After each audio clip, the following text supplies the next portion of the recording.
E aí, pessoal, bem-vindos a mais uma sessão de repasse de conhecimento. Olha, como profissionais de engenharia de software, a gente sabe que lidar com bases de código complexas e que não param de crescer é basicamente a nossa realidade diária, não é? Então, esse nosso bate-papo de hoje vai bem além daquela sintaxe pura que a gente aprende no começo. O nosso foco aqui é entender os verdadeiros alicerces da orientação a objetos. Porque, de verdade, dominar essas ferramentas não é só um exercício acadêmico, é o que vai garantir a nossa sobrevivência e a nossa sanidade mental na hora de dar manutenção em sistemas de grande escala.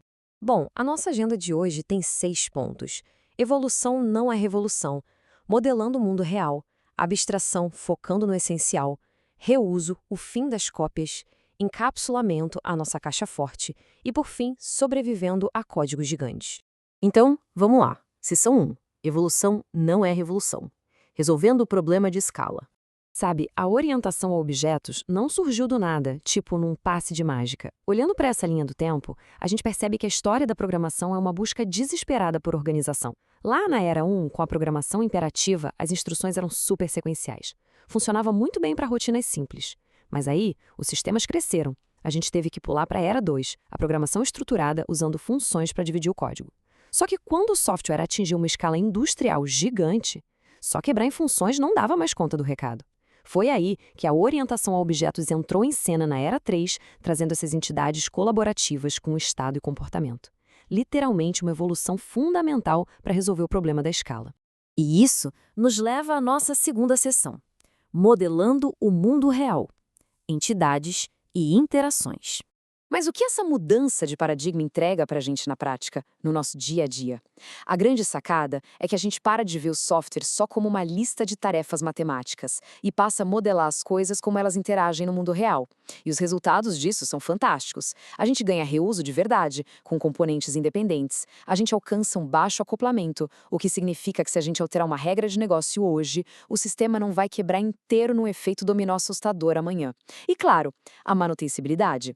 É exatamente isso que eleva o nosso código a um padrão realmente profissional e evita que um projeto gigante entre em colapso.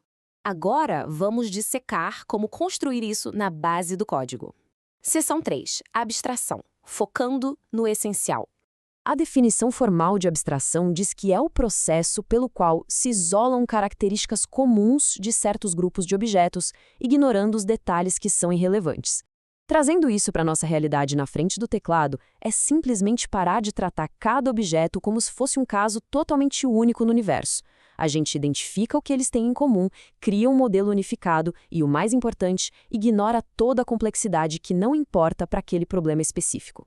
Olha só essa comparação. Muita gente confunde abstrair com ser impreciso e não tem nada a ver. Imagina que a gente está codificando o sistema de uma cancela de estacionamento.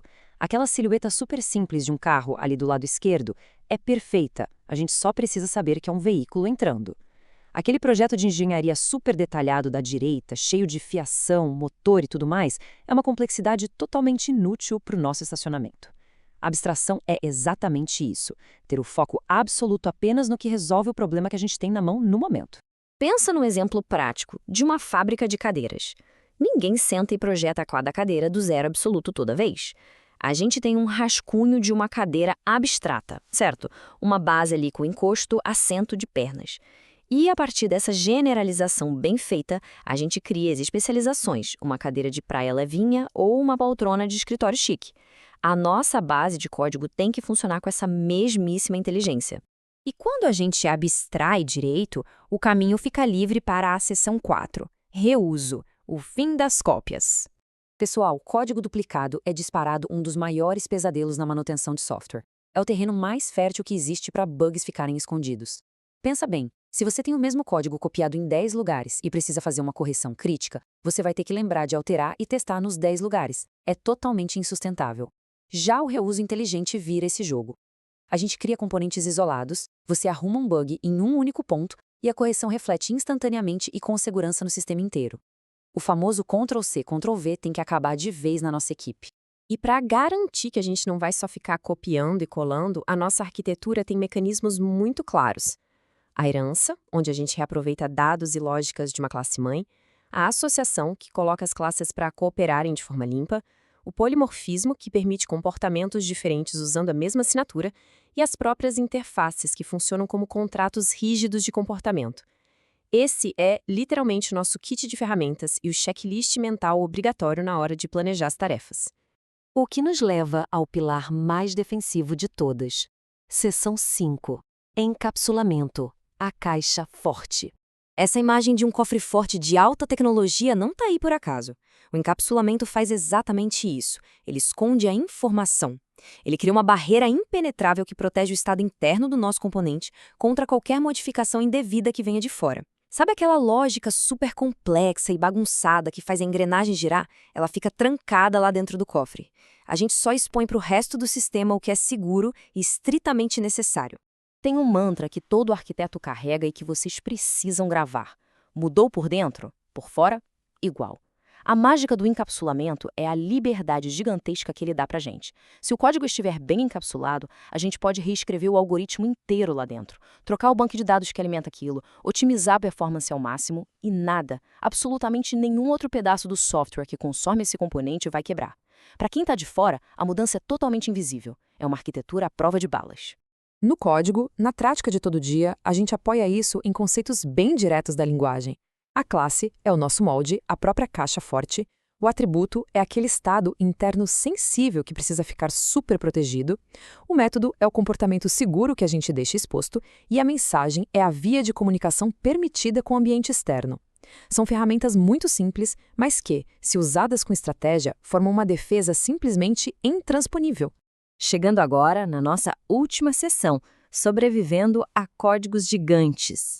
A grande verdade, equipe, é que qualquer padrão de projeto avançado, qualquer arquitetura em nuvem ou microserviço incrível que a gente vai implementar no futuro, tudo isso sempre vai depender dessa fundação. São esses fortes pilares de pedra que seguram o templo inteiro em pé. A abstração limpa a nossa complexidade, o reuso otimiza o nosso tempo e reduz falhas drásticas, e o encapsulamento blinda a integridade do sistema. É uma base estreita, muito simples, mas é inabalável. É exatamente assim que a gente esculpe um software de qualidade que dura de verdade. Para encerrar, eu quero deixar uma provocação para vocês pensarem quando abrirem a ideia de novo hoje. As linhas de código que a gente está escrevendo agora nos nossos projetos, elas estão ancoradas nesses pilares, prontas para resistir ao crescimento e ao teste do tempo? Ou elas são só castelos de cartas super frágeis, altamente acoplados, só esperando o próximo requisito de negócio chegar para desmoronar de vez? O nosso verdadeiro domínio como engenheiros começa exatamente quando a gente se faz essa pergunta de forma honesta. Excelente trabalho para todos nós e que essas bases guiem com muita firmeza as nossas próximas entregas.